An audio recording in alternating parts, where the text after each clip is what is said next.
Hi, I'm Karena Walter, and welcome to the Standard Newsroom. I'm here with Walter Sendzik for our monthly Ask Sendzik chat with the mayor, which we haven't had for a while because of the election. Right, it's been a while. Yeah, congratulations on your win. Thank you for having me back, and it was a resounding victory. I'm very proud of the result and honored to represent the city again for the next 4 years. You have 5 new councillors on council now and then 7 returning. How long do you think it's going to take before it's a well-oiled machine and things are kind of back to normal, I guess? And it'll probably take a few meetings, but I think when you look at who has been elected and the ideas that they're going to bring to council, I think they're going to really catch on quickly about how to be a part of this whole council process. And I'm sure the 7 returning councillors will be giving their advice and helping them, the new ones, shepherd their way through the meetings and all the stuff that goes into it. I think what some of the public doesn't see is that there's a lot that goes into the meeting behind the scenes in terms of how do you prepare for the meeting, and you want to maybe bring a motion forward. How do you do that? So I think they'll be working with the clerk's office. We have an orientation coming up where the clerk's office, legal, and our CAO and deputy CAO will take the new councillors and returning councillors through the process, just reminding them about their obligations under the Municipal Act and the council procedures and how to conduct a meeting. So it's always exciting when you get to start fresh again. Do you get a break at all, and do the councillors who've been campaigning get any kind of a break right now, or is it sort of jump right back into it? No, I think we're all finding our way through the last 5 months and how difficult it was in terms of getting out there and connecting with the community. And the next month or so, we have 2 meetings of the current council that still has to take place, and then the inauguration takes place December 1st. So that's really where you're going to hit the ground again after the next inauguration. But the current council has some work we got to finish off, and it's going to be exciting. We're heading in a great direction as a city, and I think we've got a strong council that'll help continue that momentum. What were you hearing from people when you were at the door? Was there any issues that came up that surprised you, or? I think a lot of people are paying attention to the affordable housing issue, and I think that's a driver. It's the increase in homelessness that people are seeing in the community. Obviously, what happened over in the downtown area is still a concern around safety. So we heard those, and we also heard a lot of the positive things that we're working on. I think what I was pleasantly surprised by is the reception at the door of, you're doing a great job, council's doing a great job, continue to do a great job, or here's some other ideas that we hope you will take back to council and consider. And I heard a lot more of that than negative. And I think that's why you saw such for at least the mayor's campaign, you saw such an embrace of my campaign, because it was positive. We stayed positive. We recognized that we have challenges, but for the most part, St. Catharines is doing very well as a city, and that resonated with a lot of folks. And it's I always say, stay on the positive side of things, acknowledge that you have challenges, and you'll do much better than just constantly being negative. Negative doesn't carry the day, and I think it was over 71% of the people voted for me, so I think that's a strong indication. So what are some of the challenges that you're hoping to tackle in the next 4 years going forward? Well, I think it's the affordable housing, so building more housing in the community that's mixed use, mixed affordability. So we've got a housing action plan. There's 43 points of that housing action plan that we want to enact over the next term of council. We want to attract developers into the community who want to be a part of building an affordable, sustainable community. So that's really going to be a driver. Intermunicipal transit, taking the final step towards an integrated regional transit system. It's great that we have Mayor Campion and Mayor Diodati back. We've got the 3 mayors who are really focused on making this happen. And that is going to be an important part of where we're going. We got the Canada Summer Games coming up in 2021. There's infrastructure projects that we have to get aligned on as communities. Those are going to be an exciting opportunity to look at how do we partner with different institutions and communities to build legacy projects for the Canada Summer Games. The Port Dalhousie Piers are going to be under construction soon, so it's going to be great to see that come about. We've got 2 projects in Port Dalhousie that are going to come out of the ground. And I think really the focus is going to be on how do we create more living space in our downtown area. We've got some wonderful opportunities and opportunities to partner with developers to continue to develop that live, work, play space in our downtown. If you if you go down St. Paul Street, it is definitely a street that would rival James Street North in Hamilton, in terms of its eclectic nature of restaurants and little shops that you can get into. So we want to continue to focus on that and keep the taxes to the rate of inflation, which is always a challenge. How do you convince a developer to go downtown and build a building there as opposed to, in Port Dalhousie or somewhere where there's a waterfront? You make the case, and I think a lot of folks, from my experience going into the Toronto development community, they still look at places outside of the GTA as depressed downtowns. They don't travel as much as you think they do, so getting them to come here. So going to Toronto and saying, come to St. Catharines, come on a night when you got the Ice Dogs playing and you got the Performing Arts Center full, and you'll show a developer and go, now put buildings down here where people can live, they can work in the professional services that we have here, and then at nighttime, look what they can do. We have to do a better job of selling our community, and that's going to be a focus of economic development and myself in terms of the mayor's office, is getting to those forward-thinking development corporations that will see long-term opportunity here in downtown St. Catharines. What about some of the developments that we haven't seen, the brownfields, the GM project, the Queenston Street hospital site? Those were things that came up a lot during the campaign from the other mayoral candidates. What can the city do to move those projects forward? We have limited tools, and I think that was an understanding that some of the other candidates didn't have a grasp of, is that we have limited tools that we can deploy. On the Queenston, there is a willing developer. The developer's there. He has been working on a financing structure for the actual tear down and then rebuild up, so we're hoping to hear something soon on that one.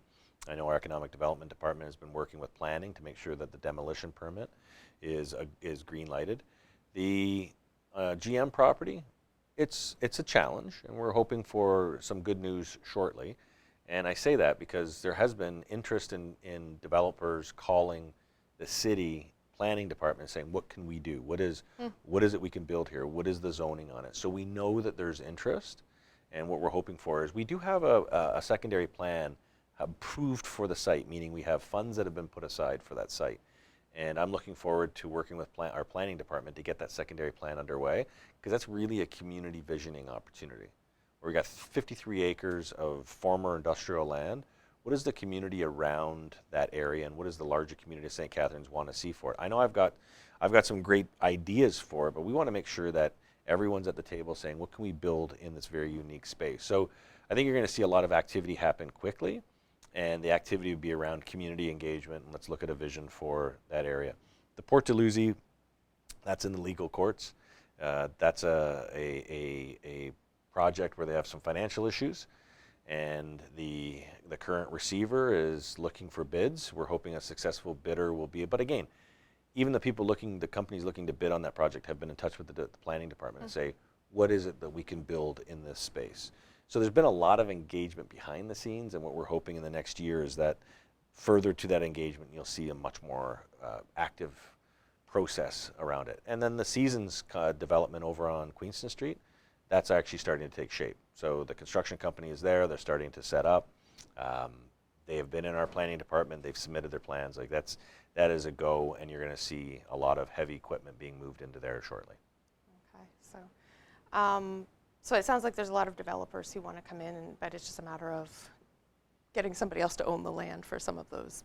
Yeah, I think some of the people in the downtown area, it's called an assembly of property. They got to assemble certain spaces, and we know that there's developers who are looking at certain parts of downtown St. Catharines and how can they fit in a development into a certain space. And that's always the challenge when you don't have a blank canvas. So in the absence of a blank canvas, because we're such an old city, that creating that right mix that you can actually then build up takes a bit more time. But the interest is in St. Catharines. The GO train's coming here. We've got private and public interest in terms of moving into the downtown core as businesses. It's an exciting time for our city. I wanted to ask you about regional council as well, because as mayor, you are back on regional council again. I want to talk about exciting stuff. So now that you've seen the new makeup of regional council,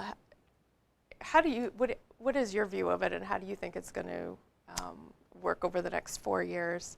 Great opportunity for a fresh start, and boy is it needed when you look at the last 4 years and the struggles that we had, and the public could feel it through the Standard and what the Standard was writing about, but when you're actually in it, and you just feel the negativity, you feel the teams, the camps that had formed. It's a frustrating way to govern, and what I'm hoping is that we've got a majority of new faces around the council chambers. They're going to come in with an appetite to work cooperatively together, and to push back any kind of semblance of it's us or them kind of mentality. We have to work together, and it's an exciting time.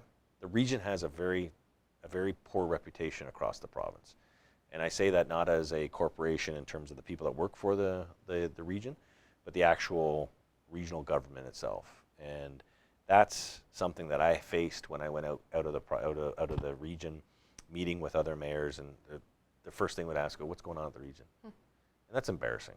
So I think there's a strong appetite for the newly elected and those coming back as well to say, let's hit the reset button on this. And this is not going to this is not a 4-year exercise. We got to hit the reset button and change this reputation immediately. It can't happen. It can't be a 2 to 3 year exercise. How do you avoid new camps forming or new alliances and backroom dealings? I think that the public is watching much more closely than it ever has been. And so they're going to hold the people to account. And I think a lot of the newly elected folks realize that they were voted in on an opportunity to go in there and positively change the climate at the region. So if they start to form those camps early and it starts to become us versus them, I'm very confident the media will pick up on that quickly and hopefully push back at that as well. Obviously there's going to be a new regional chair. Do you have a preference for any particular person yet? I think it's an opportunity that look at who's coming back, who's got experience, and who can help steady the waters. So there's a number of names that have been brought forward. I know Jim Bradley's name has been brought forward regularly. I've had an opportunity to talk to Jim about it, and if you want to talk about someone who can really steady the waters, I think Jim Bradley, with his history in politics, and he is the consummate statesman. He is someone that he's true to his word. When he says something's going to get done, he ensures it gets done. And so, I think we have to seriously look at who wants the job, and the job must be repairing the reputation and steadying the waters of the regional government. And I think there's only a few people around that council chamber that can do that. There's a lot of new councillors there who haven't even had the opportunity, experience across the horseshoe. We had a couple of readers who were asking us about the chair as well, so I'll just throw those at you. One is from Tim Lewis Geddes asking, if Bradley gets in as regional chair, does Ford Nation rain down terror on the Niagara region as nonconformists? And also wants to know if you would be okay with a mayor chair. So do you think that having question. a liberal, former Liberal MPP as chair would somehow be seen negatively by the province because it's a provincial or No, government? I'm interested in that question because I think if anyone who has been able to cross those sort of partisan party lines, Jim is one of those people that he has served on opposition, he has served in government, he understands the nuances of working through party politics by staying away from some of the more rancor that comes out of it. I don't think Ford Nation would rain down. I think what you're seeing with the provincial government now is they're starting to steady themselves, and I think they're realizing that we got to work with the entire province. So no matter who's the mayor of North Bay, or who's the mayor of Ottawa, or who's the mayor of St. Catharines, or the chair of any community, they're starting to understand that their success moving forward is also going to be predicated on having these communities working well together with the provincial government. So I don't think that's a hindrance. And the second part of the question was more focused on if there was a mayor who ended up being elected chair, is that? That's a tough one to do because you stood for mayor, and that was a position that you fought for. It'd be tough to have a person then take on the chair's position. I don't think it's happened in the history of the region. Doesn't mean it never can happen, but it would be a challenge. You've been voted in to represent your community as mayor, and then you make the jump to chair. I can't see that happening. Had another reader, this is an anonymous Twitter one, names matter, asking if regional council, they're asking if you would ask regional council to appoint a non-elected person to the chair position. Again, that's a difficult situation to put oneself into, because you had an opportunity to run for a position, no matter where you are in the region. You could have ran for a regional position, and then understanding that the current provincial government is looking at change across the region when it comes, or across the province when it comes to governance reform. I think it would be a struggle. I would struggle with it. It's not something that I would easily say that that's the best way forward. And again, I think it'll have to be a discussion of the entire council to say who's the best to represent our interests at this given time, and to bring that stability that's long overdue. When you're talking about governance reform, obviously 4 years ago when you came in, there was the double duty issue, and right now, where do you see governance going in Niagara? It's either going to be a made in Niagara solution, or the Ford government will look at, and I think as part of a overall governance review across the province, that they'll target certain municipalities, and I think Niagara is going to be on their radar. So we either do a made in Niagara solution, or we're going to be voluntold. So it's a volunteer where you're told what to do, voluntold what to do. And I just don't want this term to be caught up just in the governance of the region. I think we've got some pretty significant issues we've got to face as a region. We've got to repair a lot of the reputational harm that we've had, and I don't want to get stuck on just focusing on governance. So maybe one of the recommendations coming out of the first order of council's government for the regional councils to form a governance committee, send them away with a task of, let's look at what we can do, and be innovative about it. It would have been great to have a double duty election in St. Catharines. We lost that by one vote, and that's the unfortunate part of it. Is I think that would have changed the dynamics of this last election in St. Catharines, would have made it more interesting, could have got more people out to vote, and unfortunately we missed out on that opportunity. So I'll be looking forward towards some kind of governance reform in Niagara, and that will have an impact on St. Catharines. Do you think you'll bring back the double duty motion again this term? I think it's going to have to be part of something larger. Like our attempt at that was to try and get the discussion about modernizing governance in Niagara going. We were going to be the first community that embarks on this, and we could have been a test pilot for the rest of the region to look and go, okay, does it work or doesn't? How does it work and how does it not work? We didn't get that opportunity, so I think what I will be a part of is looking at governance reform as a region and what's the impact on St. Catharines. But things have to change. I don't think anyone in Niagara can say the status quo is the way to go. I think we're running out of time, but I wanted to just ask you before we finish up about the town halls coming up on the budget. Right. Because I know people have been thinking about election, but it's actually budget time coming up as well. Yeah, right into the budget. Yeah, what are some of the major issues this year for the budget? Well, it's the balance between, we have a lot of services, we have a lot of facilities, and we provide services across the city.